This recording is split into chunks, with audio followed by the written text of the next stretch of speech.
Guys, ini monumen Islam Samudra Pasai, berada di Kampung Brengen, Kecamatan Samudra, Kabupaten Aceh Utara.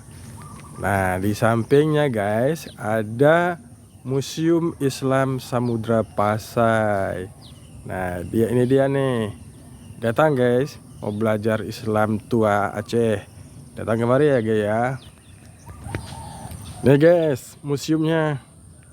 Tuh, ada tulisannya nih, Museum Islam Samudra Pasai. Datang guys, kemari. Aman, nyaman, asri, bersih. Pokoknya enak dong guys. Kalau udah datang kemari, boleh juga naik nih museumnya, monumennya. Tinggi ya. Dari sini nampak nih Kota Lok Semau dan Aceh Utara. Ayo guys, kembali ya.